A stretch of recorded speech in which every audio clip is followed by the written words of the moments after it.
Black kid stands up to bullies. The entire school erupts when they see his power. The entire cafeteria fell silent. All eyes were locked on the two figures at the center of the chaos. Chase Reynolds, the untouchable golden boy of Lincoln Heights High, was on the ground, gasping for breath, his hands clutching his ribs. Towering over him was Jamal Carter, his breath steady, his fists clenched but relaxed. The same Jamal who had spent weeks ignoring every shove, every whispered insult, every so-called joke thrown his way.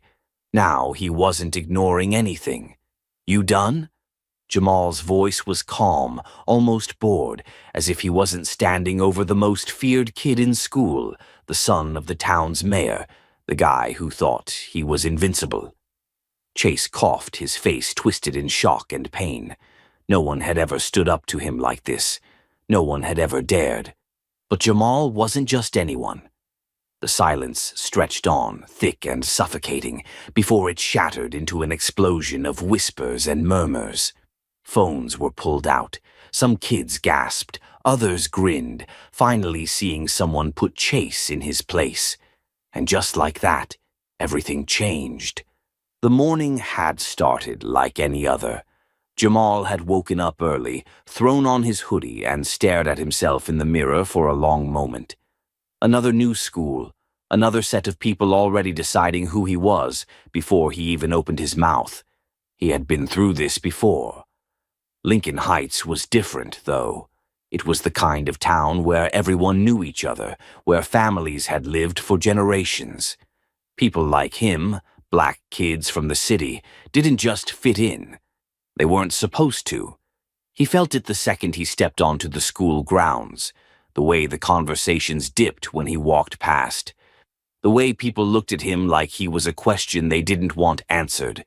Teachers were polite, too polite, their smiles forced. By lunchtime, he had settled into the quiet routine of being invisible. It was safer that way. Then Chase Reynolds happened. Jamal had just picked up his tray, scanning the room for a place to sit, when Chase's voice rang out. "You lost, new kid?" Jamal turned. Chase was leaning back in his seat, that signature smirk plastered on his face, his group of friends flanking him like bodyguards. Jamal wasn't stupid. He knew how this worked. Chase was the kind of guy who had never been told no, never had to deal with someone who didn't care about his status. He was used to people laughing at his jokes, even when they weren't funny. Jamal gave him a level look. "Didn't know I needed directions." Chase's smirk widened. "Just making sure. Not a lot of your kind around here." The table erupted in laughter. Jamal's grip on his tray tightened. This wasn't new. He had heard worse. So he walked away. He found a seat at the far end of the cafeteria, dropping his tray with deliberate ease. The whispers didn't stop, but he ignored them, focused on his food. Then the first blow came, a sharp tug at his hood. Jamal turned just in time to see a half-empty soda cup sailing toward him. It hit his shoulder, spilling sticky liquid down his sleeve. The cafeteria roared with laughter. Jamal set his fork down. Slowly, he turned. Chase stood there, arms crossed, looking down at him like a king surveying his kingdom. "My bad," he said, not sounding sorry at all. Jamal met his gaze, his expression unreadable. He could already hear his mother's voice in his head. "Don't start anything. Be smarter than them." Chase leaned in. "What? Nothing to say?" Silence stretched between them. Then Jamal stood up. He didn't say anything, didn't threaten, didn't yell. He just stepped forward, closing the space between them until Chase's cocky grin twitched. For the first time, Chase looked unsure. Jamal tilted his head. "You sure you want to do this?" The cafeteria had gone dead silent. Chase's bravado wavered, but he was too far in now. He shoved Jamal hard. "Yeah, I do." Jamal moved fast. 1 second, Chase was standing there, all arrogance and confidence. The next, Jamal's right hook connected with his ribs, knocking the air from his lungs. Chase stumbled back, gasping. Jamal didn't stop. He pivoted, his form perfect, clean, controlled, like every punch he had ever thrown in the boxing gym with his uncle. The uppercut landed with precision, snapping Chase's head back. His legs buckled, and then he was on the ground. That was when the cafeteria exploded. Screams, laughter, cheers. Jamal rolled his shoulders, adjusting his hoodie. His heart pounded, but his face was calm. He had given them nothing but the truth. Chase wanted a fight. So he got one. Chase groaned, rolling onto his side, clutching his ribs. Jamal stared down at him, his voice even. "You done?" No answer. Jamal looked at the others, Chase's crew, the kids who had laughed at him minutes ago. "Anyone else?" Silence. Then someone in the back of the cafeteria clapped. Another followed. And then, suddenly, the room erupted into cheers. For the first time, Lincoln Heights High saw who Jamal Carter really was, and they would never forget it. Jamal didn't check his phone that night. He didn't have to. By the time he walked into school the next morning, he knew everyone had seen the fight. Whispers followed him through the halls. Some kids glanced at him like he was some kind of urban legend. Others smirked, nodding in silent approval. A few freshmen even looked at him like he had superpowers. But Jamal wasn't looking for attention. He kept his head down, moving through the halls like nothing had changed. But everything had. Especially for Chase Reynolds. Chase wasn't at school. That part didn't surprise Jamal. He had felt the impact of those punches, the way Chase crumbled. No way the kid was showing his face after getting dropped in front of half the cafeteria. What surprised him was how quiet Chase's crew was. Nick and Kyle, his two closest friends who had spent weeks laughing at Jamal, barely even looked at him. No snide comments, no sideways glances, nothing. Jamal didn't trust it. His uncle always told him, "A man who loses in public doesn't forget." Chase wasn't done, and that meant Jamal couldn't let his guard down. At lunch, he found his usual spot at the far end of the cafeteria. He wasn't sure what to expect, but as soon as he sat down, a shadow fell over his table. "You Carter?" Jamal looked up. A guy he hadn't seen before stood there, tall, broad-shouldered, with an easy confidence that wasn't forced. He didn't have Chase's cocky smirk. He didn't have to. Jamal nodded. "Yeah." The guy pulled out a chair, sitting across from him like they had been friends for years. "The name's Marcus. Heard you dropped Chase Reynolds." Jamal didn't respond. Marcus grinned. "Relax. I'm not here to fight. Just wanted to say that was the best thing I've seen all year." A few kids at nearby tables turned to listen. Jamal shifted, uncomfortable with the attention. Marcus leaned in. "I'm on the wrestling team. A few of the guys are saying you should come by after school. Coach is always looking for guys who can actually hold their own." Jamal raised an eyebrow. "I don't wrestle," Marcus smirked. "Not yet." Jamal exhaled, shaking his head. "I didn't fight him to impress anyone," Marcus leaned back. "That's what makes it even better. Look, you don't gotta prove anything to me, but if you ever get tired of being the new kid, you know where to find us." With that, Marcus stood and walked away, leaving Jamal with more questions than answers. Across the cafeteria, a few kids watched the exchange, their whispers growing louder. Jamal could feel the weight of the rumors already forming. And then someone else approached his table. A girl. Light brown skin, dark curls pulled back into a ponytail, piercing brown eyes that held zero fear. Jamal recognized her immediately. Maya Thomas.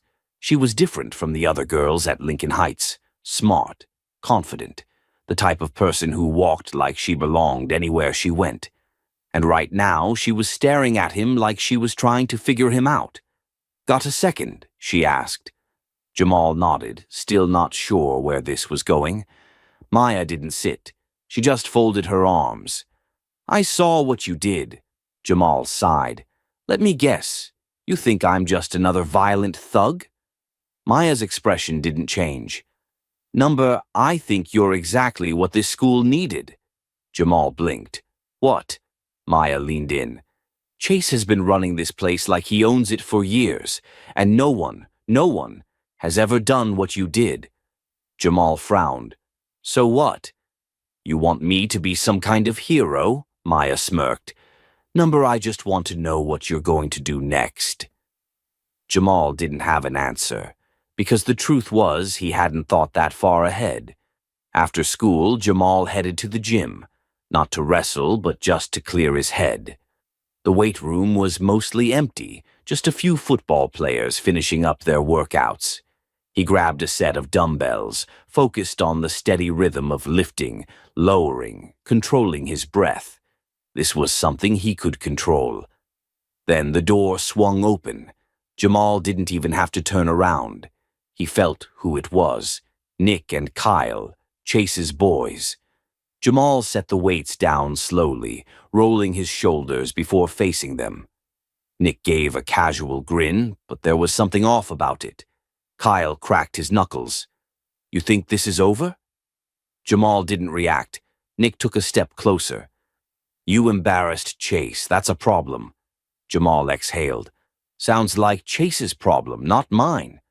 Kyle's jaw clenched. You think this is funny? Nick held out a hand. Relax, man. Carter's a smart guy. He knows how this works. No hard feelings, right? Jamal met his gaze, unblinking. Nick smirked.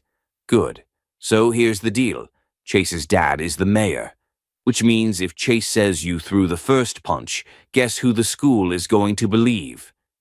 Jamal felt his hands tighten into fists. Kyle grinned. We both know you ain't got a future here.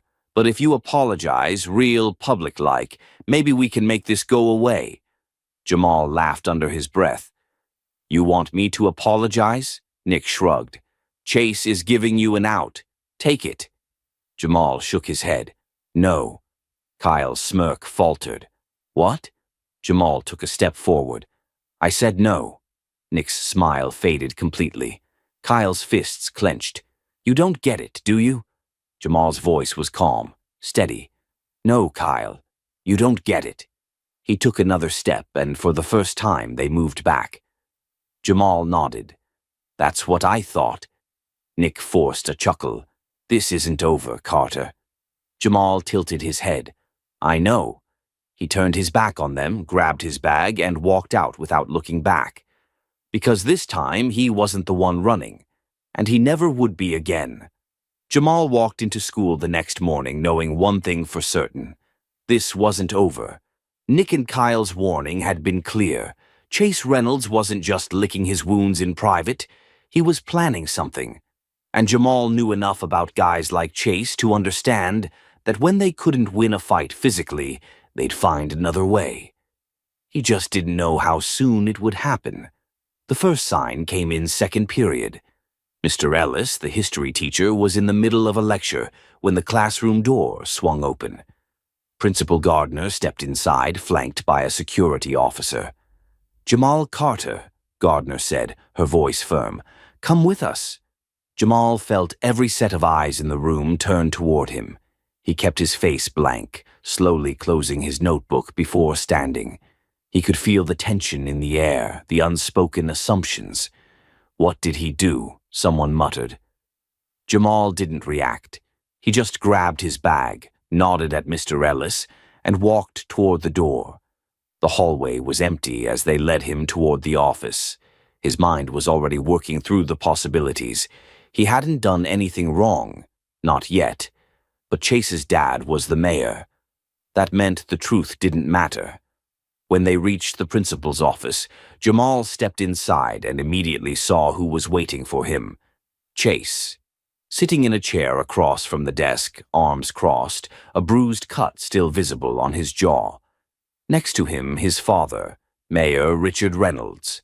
The man's suit was too perfect, his smile just a little too polished. He barely even looked at Jamal as he sat down. Principal Gardner folded her hands. Jamal, do you know why you're here? Jamal met Chase's smug expression, then turned back to the principal. "I have an idea," Gardner sighed. "We've received a formal complaint regarding your behavior.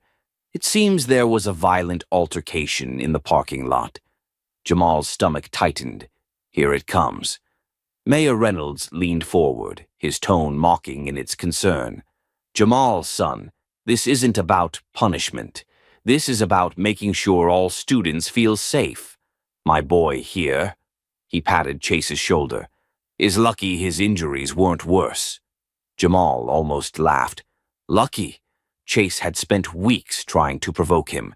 He got what he deserved. But now the same kid who had shoved him first, tripped him in the cafeteria and poured soda all over him, was suddenly a victim? Jamal sat back, keeping his voice calm. "I was defending myself."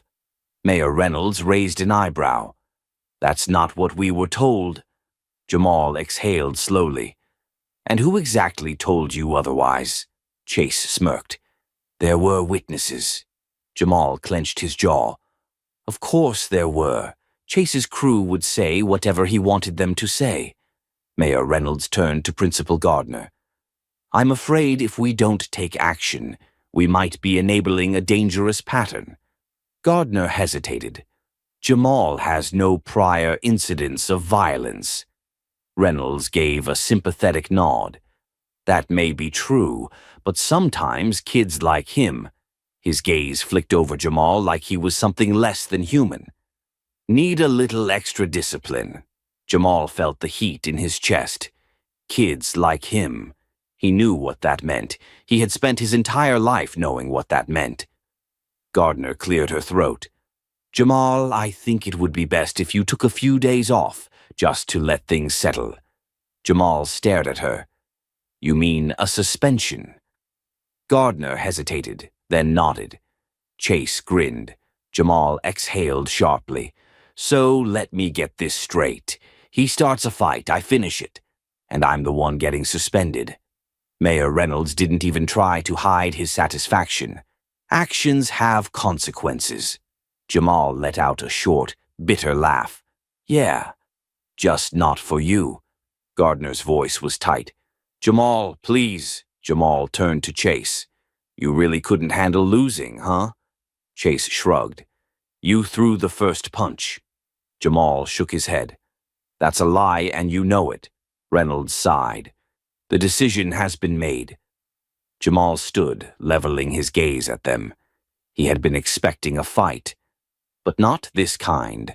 Not the kind where the truth didn't matter. He took a deep breath. "Fine." Gardner looked relieved. Jamal looked at Chase one last time. He wanted to say something, something that would wipe the smug expression off his face. But he didn't, because Chase was still playing checkers. And Jamal was about to flip the whole board. The bus ride home was silent. His mom wasn't home yet, she worked late. But Jamal didn't go inside. Instead, he walked. He walked until his anger faded, until his breathing evened out, until he knew what he had to do. Marcus's words came back to him. Coach is always looking for guys who can hold their own. Jamal had spent years training how to fight. He knew how to hit, how to block, how to end a fight before it started. But maybe Marcus was right. Maybe it was time to start fighting for something bigger than himself. Maybe it was time to stop playing by their rules. When he finally pulled out his phone, he found Marcus's number. One text. That's all it took. "I'm in," Marcus replied instantly. "Wrestling tryouts tomorrow. Be ready." Jamal took a deep breath, staring at the screen. He wasn't just going to be the new kid anymore. He was about to become something else entirely. And Chase Reynolds. He wasn't ready for what was coming next. Jamal stepped into the gym the next day, his heartbeat steady but his mind sharp. The wrestling tryouts were already in full swing. The thud of bodies hitting the mat, the sharp whistle of the coach, the grunts of competitors struggling for dominance. It was a different world, and today Jamal was stepping into it. Marcus spotted him from across the room and jogged over. Didn't think you'd actually show, he said, a grin spreading across his face. Jamal dropped his bag. I told you I was in. Marcus chuckled. All right then, let's see if you can back it up. Coach Reynolds, not Chase's dad, but his uncle, Coach David Reynolds, stood in the center of the gym, his arms crossed as he studied the group. He was built like a tank, with a sharp gaze that cut through any nonsense. All right, listen up, his voice boomed. Wrestling ain't about brute strength. It's about control.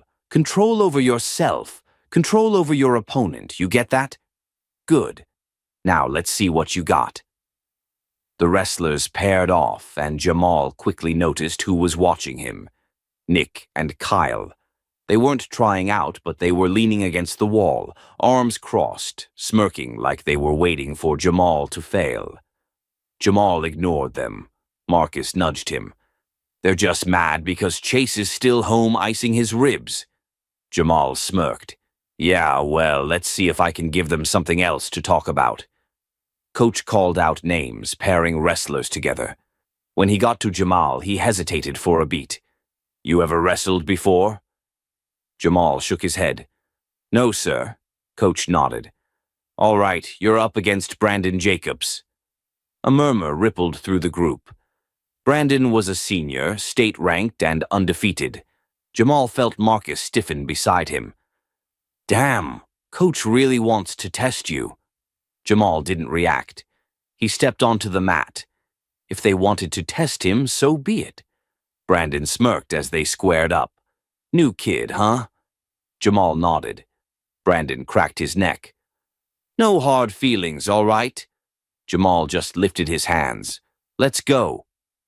The whistle blew. Brandon exploded forward, trying to take Jamal down fast.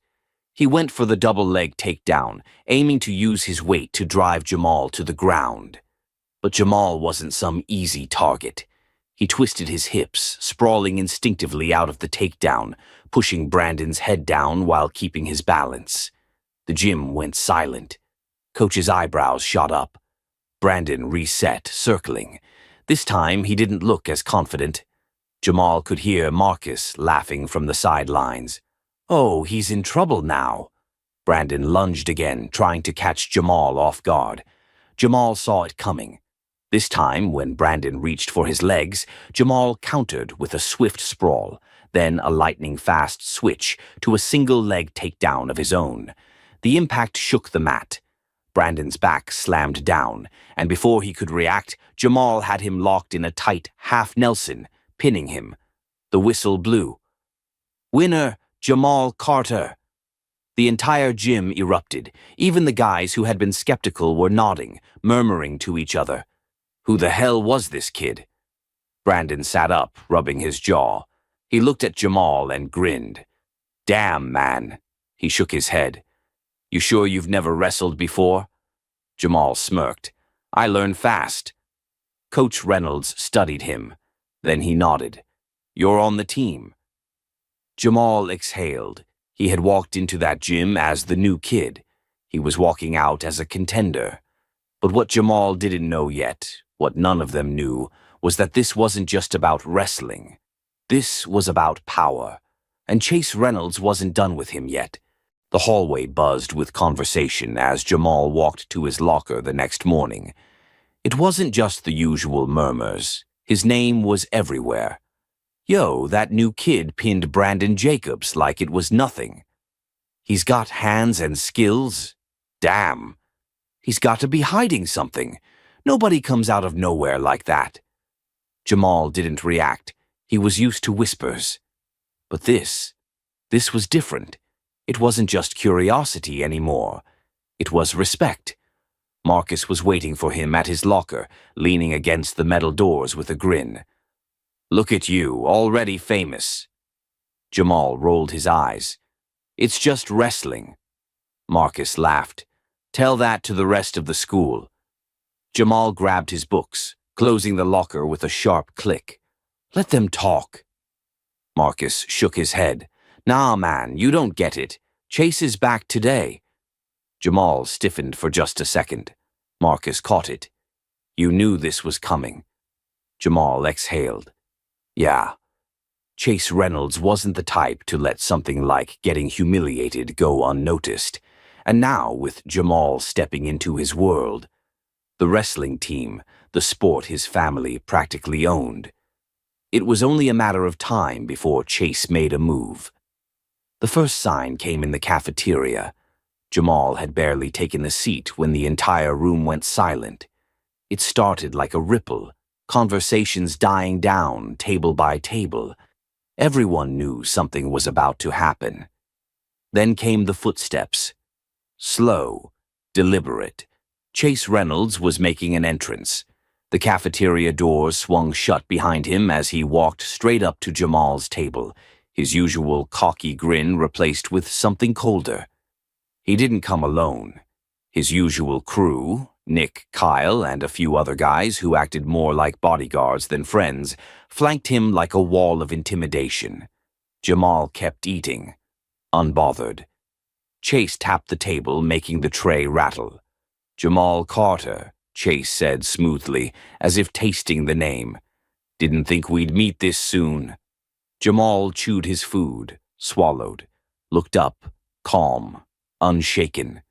Guess I saved you the trouble of looking for me. A few of Chase's friends chuckled, but Chase didn't. His eyes stayed locked on Jamal. You embarrassed me, Chase said, his voice just low enough that only their table could hear. Jamal took another bite of his sandwich. You embarrassed yourself. The entire table went tense. Chase's jaw tightened. You think one lucky punch makes you untouchable? Jamal wiped his mouth with a napkin and met Chase's gaze. I don't think about you at all. Chase's hands clenched into fists. For a second, it looked like he might actually swing. Then the cafeteria doors opened again. Coach Reynolds, Jamal's uncle. Chase forced a smirk. Enjoy the attention while it lasts, he muttered, stepping back. Because soon, nobody's gonna remember your name. Jamal didn't react, but he knew a threat when he heard one. Jamal stayed late, training, preparing. He didn't like surprises, and Chase wasn't going to catch him off guard again. Each strike against the heavy bag was calculated, precise. His muscles burned, sweat dripping down his back, but he pushed through. A lion doesn't flinch when the hyenas bark. His uncle's words echoed in his head. He didn't hear the gym door open, but he felt the presence. Coach Reynolds. He studied Jamal for a moment before speaking. You really shook things up around here. Jamal grabbed his water bottle, wiping the sweat off his forehead. I'm not trying to. Coach let out a short laugh. Kid, you think Chase is pissed because you beat him up? Number. He's pissed because you changed the game. Jamal frowned. I didn't do anything but stand up for myself. Coach nodded. Exactly. And that's the problem. Jamal narrowed his eyes. How's that a problem? Coach sighed, stepping closer. Because guys like Chase, they don't fight fair. Jamal's grip tightened on the water bottle. Coach exhaled. Look, I'm not saying don't stand your ground, but be ready. Because whatever's coming next, it won't be a clean fight. Jamal didn't answer. He didn't need to. Because he already knew. And when it came, he'd be ready. Jamal knew something was coming. Coach Reynolds's warning echoed in his mind as he walked through the school hallways the next morning. Chase wasn't done. People still whispered when he passed, but the energy was different now. It wasn't just curiosity. It was anticipation. The fight wasn't over.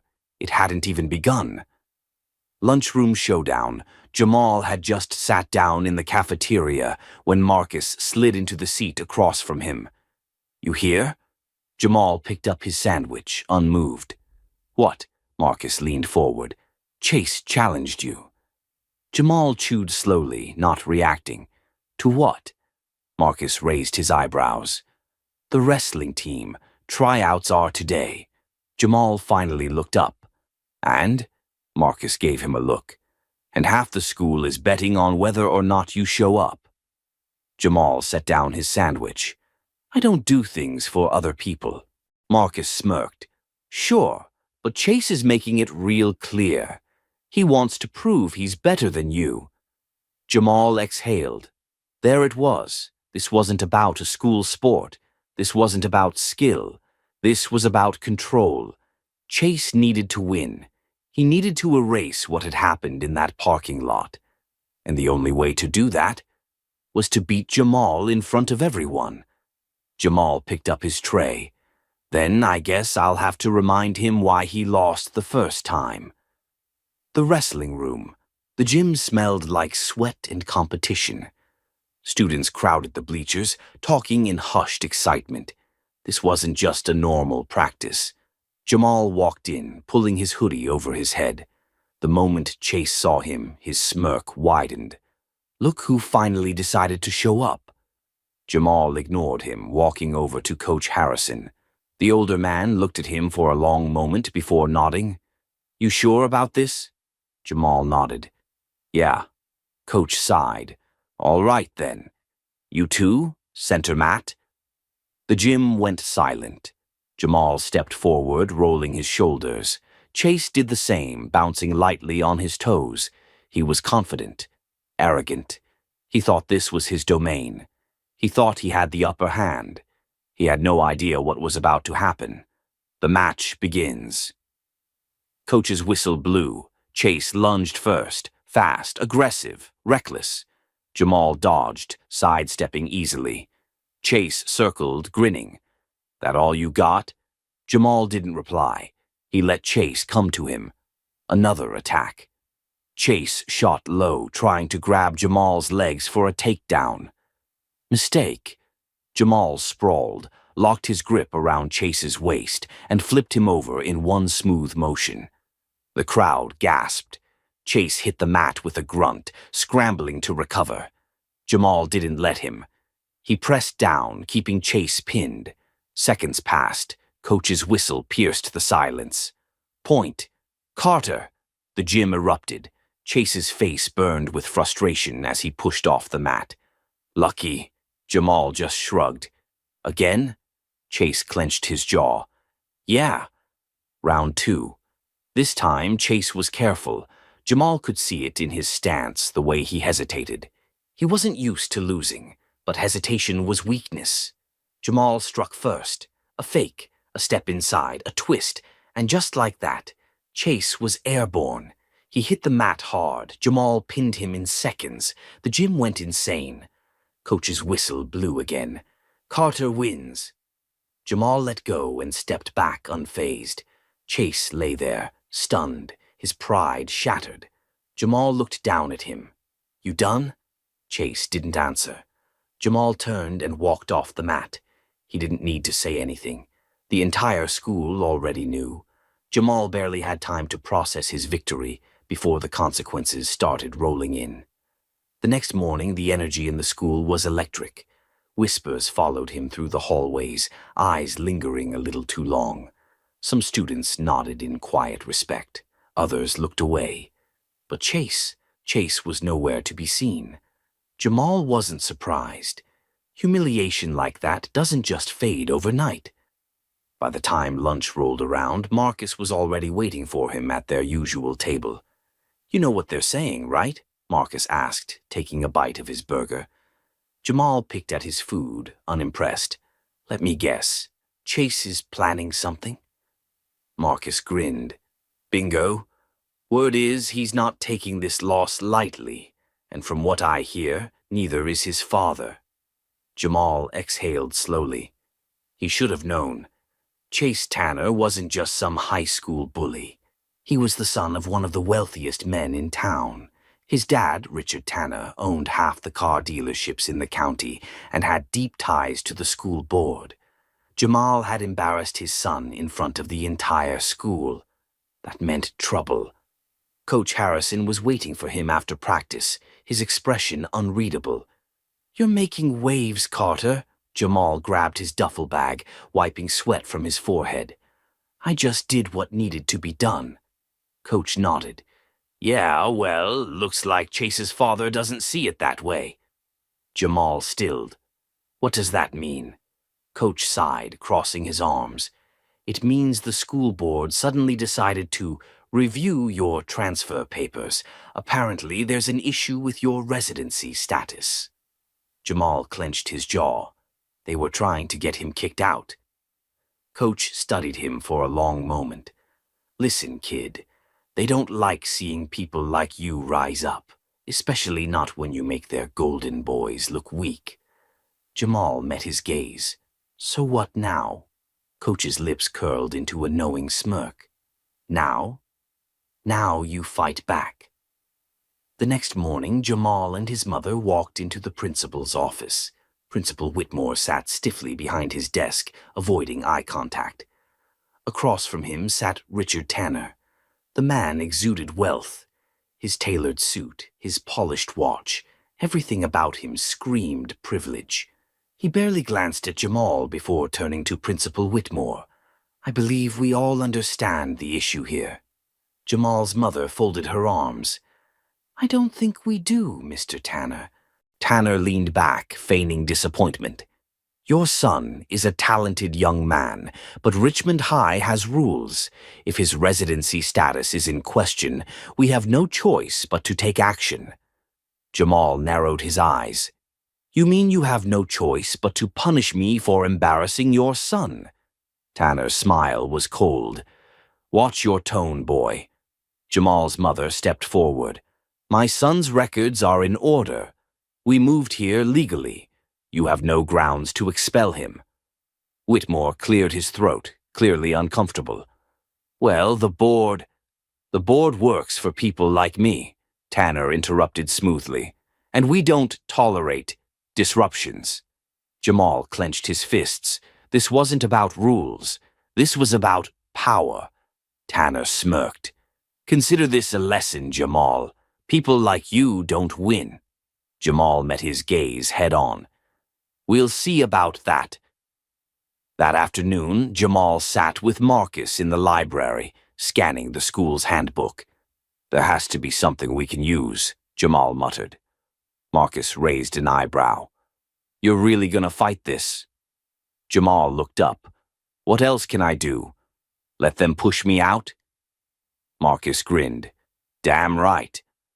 They pored over the rules, and then they found it. A clause buried deep in the student handbook.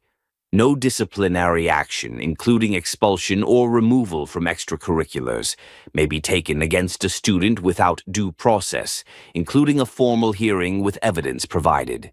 Jamal exhaled sharply. If they want to take me down, they'll have to do it legally, Marcus grinned. Let's see how well Tanner plays when the game is fair. The next morning, Jamal walked into the board meeting with his mother at his side. Across from them sat Richard Tanner, looking as smug as ever. Principal Whitmore cleared his throat. We're here to discuss the sudden concerns regarding Jamal Carter's enrollment. Tanner leaned forward. There's no discussion. The boy is ineligible. Jamal held up a copy of the handbook. Actually, that's not true. Tanner's eyes narrowed. Jamal smirked. Gotcha. He flipped to the clause. As per school policy, I am entitled to a hearing with evidence before any action is taken against me. Where's your evidence, Mr. Tanner? Silence. Tanner's face darkened. Jamal pressed forward. You have none. Because this isn't about my enrollment. This is about the fact that your son lost to me in a fair match, and you can't handle it. Murmurs rippled through the board members. Jamal's mother crossed her arms. If you expel my son without cause, we will be taking legal action. Whitmore paled. Tanner's jaw clenched. This isn't over. Jamal leaned back. Oh, I think it is. The board members whispered among themselves before, finally, Whitmore cleared his throat. Given the lack of evidence, Jamal Carter's enrollment will remain as is. Victory. Jamal stood, locking eyes with Tanner. Looks like people like me do win after all. And with that, he walked out. But he knew one thing. Tanner wouldn't forget this. And neither would the school. Jamal walked through the halls of Richmond High, his head held high. The air was different now. People weren't whispering about him anymore. They were watching, some with respect, some with fear, and some, like Chase and his crew, with pure hatred. But it didn't matter, because he had won. Coach Harrison called him into his office after practice. "Carter," he said, leaning back in his chair, "you do realize what you just pulled off, right?" Jamal sat down, shrugging. "I just used their own rules against them." Coach grinned. "Yeah, and you shook up the whole damn system doing it." Jamal crossed his arms. "So what now?" "Chase and his dad aren't the type to let this slide." Coach exhaled. "No, they're not. But you stood your ground, and that means something, more than you realize." Jamal frowned. "What do you mean?" Coach sat forward. "I've been at this school a long time, Carter, and I've seen a lot of kids like you, strong, smart, but always forced to play by different rules." Jamal stayed silent. Coach's eyes locked on his. "But you changed the game." Jamal swallowed. Had he? Or had he just delayed the inevitable? The next morning, the school loudspeaker crackled to life. "Attention, students, we have a special announcement from Principal Whitmore." Jamal looked up from his locker. Principal Whitmore's voice was stiff but clear. "After reviewing recent events, the Richmond High School Board has decided to implement a new student advocacy committee to ensure fair disciplinary procedures moving forward. Students will have the right to challenge unfair rulings and—" Jamal stopped listening. He could feel the eyes on him. He could hear the murmurs. They all knew. This happened because of him. Marcus appeared at his side, smirking. "Man, you really pissed them off, huh?" Jamal exhaled. "Guess so." Jamal didn't see Chase until after school. He was waiting by the parking lot, leaning against his car, arms crossed. His face was still bruised from the wrestling match. Jamal walked past him without slowing down, but Chase spoke. "This isn't over." Jamal stopped, turning slightly. "It is for me." Chase's jaw clenched. "You think you changed something? You didn't. You just made yourself a bigger target." Jamal met his gaze, calm. "Maybe, but I'm still standing." Chase's fists tightened, but he didn't move. Because he knew. He had already lost. Jamal gave him one last look before walking away. Jamal walked home that day, feeling lighter than he had in weeks. This wasn't just about a fight. It wasn't just about a school board hearing. It was about proving that people like him didn't have to stay silent, that they could fight back, that they could win. And as he stepped onto his porch, his mother waiting with a proud smile, he knew one thing for sure. This was just the beginning. If you've ever had to stand your ground, if you've ever fought against something bigger than yourself, you're not alone. Jamal's story isn't just his. It belongs to everyone who refuses to back down. So if you believe in standing up for yourself, in fighting for what's right, let's talk about it in the comments. Hit that like button. Subscribe for more stories that matter. And remember, real power isn't just about fighting back. It's about knowing what you're fighting for.